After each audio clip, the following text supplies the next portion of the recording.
Šī ir nākamā skečinga klase.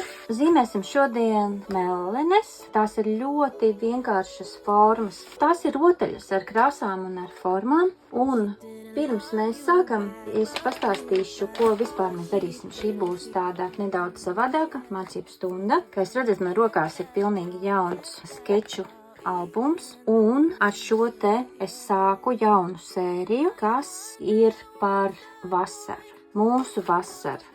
Un jūs varat izvēlēties, kā vien jūs gribat nosaukt šo te skeča albumiņu. Un kāpēc es saku albumiņš?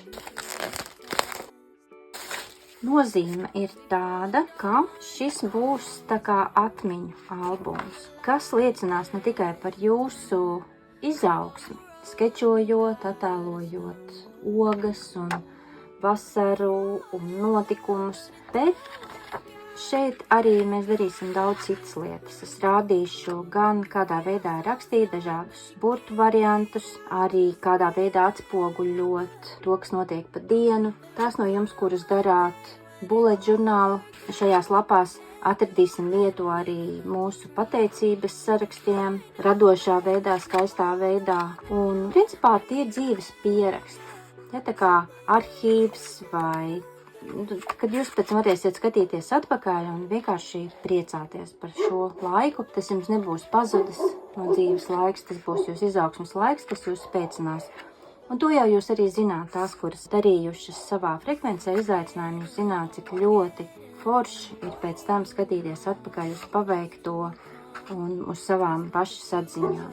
Tā kā, ko vajadzēs? Tātad, jūs varat pašu pirmo skeču kaut kur citur arī radīt, ja jums ir tādas sajūtas, ka varētu kaut ko nepareizi izdarīt, vai jums ir bailes no pilnīgi jauna blociņā un šādām te tīrām lapām, tad, protams, ka jūs varat paņemt šo te savu mācību blociņu, tajā šo te pašu pirmo vingrinājumu veikt, bet pēc tam tad jau radīsies vairāk drosme un varēsiet patiesi šo. Kaut gan šis te zīmējums ir tas, kuru jūs varat atkārtot un atkārtot visu cauri visā vasarā, atnesot no meža ogas, jeb kādas vienkārši nevis nofotografēt viņas, bet ieskečot. Jūs redzēsiet, tas ir ļoti ātri, tas ir dažu minūšu darbs. Šeit ir dažādas krāsas, parādīšu arī kādas krāsas lietoju, un tas efekts, kas šeit ir radies, tas ir radies no dažādām krāsām, violetām un zilām un baltu, un es jums parādīšu visu, ko es te darbojos. Un arī šo te skeču laikā es pamazām ievadīšu arī zīmēšanas pasaulē. Tā kā šis te būs skeča veidā, jūs atstājiet, jūs redzat neperfektas līnijas, kantainas un tādu skribelēšanu. Jā, te ir tāds uzskribelēts tas variants. Tas ir speciāli ar nolūku, jo šis te nav par zīmēšanu. Mēs pamazām pāriesim tā kā zīmēšanas pasaulē, bet pirms zīmēšana var sākties tā pa īstam, tur ir kaut kādas lietas, kas jāzina, kādā veidā zīmuļus lietot un ko ar viņiem darīt. Un tāpēc pagaidām vēl ļaujamies skečingam, un lai patiešām tas arī viss izskatās pēc skečinga. Ja? Un šādi te blociņi ir labāki. Latvijā viņi ir tepādi. Šie te blociņi arī nav slikti. Man te ir zīmēšanas papīru iekšā un ir arī tādi ar plānāku papīru. Nav nekādas vainas, bet tā lieta ir, ka sajūtas ir savādākas, ja jūs paņemat rokās grāmatiņu. Jā, tās no jums, kuras darīšu savā frekvencē, jūs zināt, cik savādāk ir, ja ir grāmatiņa rokās. Tas ir vienkārši sajūtas dēļ, jo šo paņemot vairāk, jūs jūtaties, ka tas ir pa zīmēšanu, bet šitas ir vairāk personīgāks un tā kā grāmatiņa par manu dzīvi vai grāmatiņa par mani vai kaut kā tā. Ja? Un sākumā es atstāšu pāris brīvas lapas, tāpēc, ka tur būs nosaukums. Un sākšu ar šo te, palikšu šo te apakšā, lai ērtāk zīmēt. Zīmējam ar, jūs varat paņemt jebkuru apaļu priekšmetu un apvilkt apkārt. Es zīmēšu ar cirkuli, bet jebkas apaļš noder. Ja nav cirkulis mājās, tad tas nekas.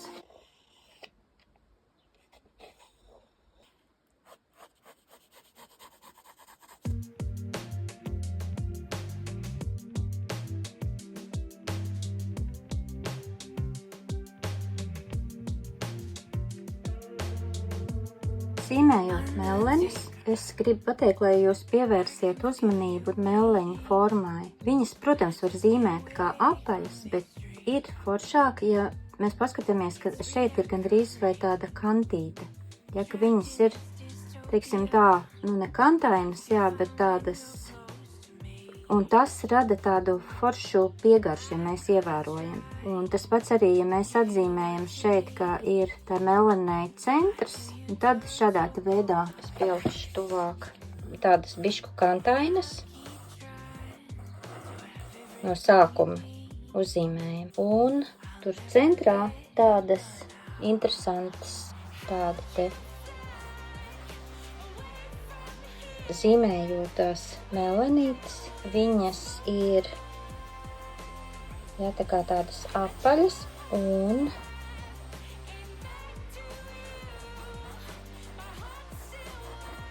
tā kā skicējot šādi arī var, tā skicēšana vienkārši ir tāda ļoti interesanta, ka pie viņas tās līnijas var pārvilkt, mēs vēl arī krāsosim pāri vairākas reizes un tā.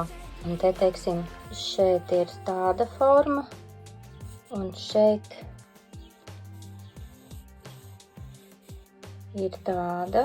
Ja mēs vērojam formas, tā kā šī zīmēšana tāda arī ir, ka viņa ir burtiski spēlēšanās ar formām un līnijām. Un var vienkārši, ja jums nesanāk, nemetat linti krūmos, vienkārši zīmējiet visas apaļas. Vienkārši piezīmējiet apaļas, jo tāpēc, ka jūs redzēsiet, ka arī, ja jūs iezīmējat pilnu šeit ar apaļām ogām un kurus pēc tam izkrāsojat, arī būs ļoti superīgs rezultāts. Šeit es vienkārši rādu palielinātā veidā un vairāk par tām melenēm, tikai un vienīgi tāpēc, ka tas vienkārši ir patīkami. Kaifīgi zīmē tādā veidā, ievērojot, ieraugot, kas tām ogām ir tāds ļoti interesants tas process ir. Tāpēc es pievēršu uzmanību, bet vai vajag? Nē, nevajag obligāti. Un viņām ir arī tādi iegaranti, tie visi formu, tādi izpaudumi, nezinu kā lai saka, ja? Melenēm tām. Un tas ir tas kaifīgais, vienkārši tajā procesā ievērot, skatīties uz oriģinālu un zīmēt līdzi.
Un tālāk ar šis ir man mikrons, bet var arī ar šārpiju un jebkuru citu ūdenī nešķīstošu, jo šis sketchings viņš ir ar melno.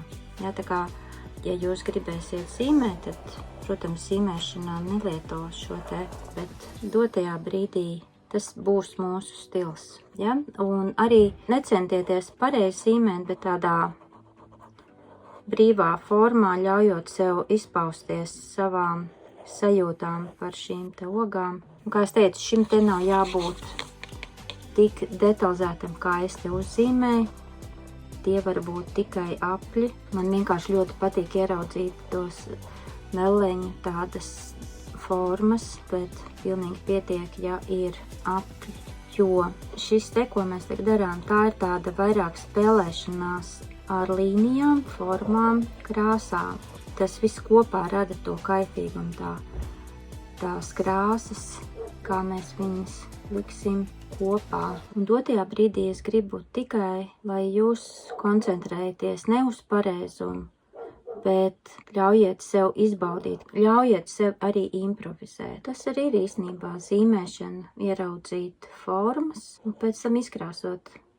Šis te patiesībā kļūst par mūsu tā kā krāsojamo grāmatu. Ja, ļoti daudz sievietes pērk krāsojamas grāmatas, bet mēs šeit uzzīmējam savas krāsojamās grāmatas un vienkārši krāsojam pēc tam. Un šīs līnijas speciāli taisu nevis apais, vēlreiz saku, viņas tādas nedaudz kantainas, jo tas ir tas, kas piedod to, kā latviski saka, smeķi, ja, to garšu, tāds drusku grubuļains, nevienāds un tāds paliek interesants tas zīmējums. Vai arī jums ir citas domas, jūs, protams, varat zīmēt savādāk. Tas ir tas manas sajūtas par melenēm.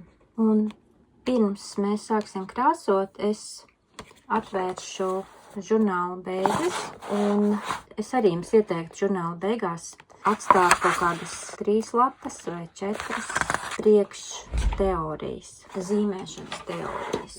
Vai ir kādas teorijas, ko mēs mācīsimies, vienkārši, lai neaizmirstās. Es parasti beigās visām savām kladēm ierakstu kaut kādas lietiņas svarīgas. Un tātad par zīmēšanu jūs jau varat ierakstīt, ko jau pagājušajā reizē mēs runājām par to, ka ir dažādi krāsošanas spiedieni, cik dažādi var parādīt vērtību, krāsas vērtību. Pirmā lietiņa, kas mums jāaptur prātā, kad mēs krāsojam. Un šodien es parādīšu otru. Ja, tā kā es aizsāku tādu sēriju par to, kad mēs iepazīstam zīmuļus, arī pastāstīju par dažādiem zīmuļu veidiem pagājušajā reizē. Zīmējumam parasti tekstūru ir nepieciešams parādīt, kāda ir šī tekstūra. Tāpēc arī šeit es nevis krāsošu vienmērīgi. Ja? Mums ir tā skolā mācīts, ka mēs šādā veidā vienmērīgi izkrāsojam, un tad to krustām mēs pārkrāsojam. Ja? Un tad kaut kā tā, ja?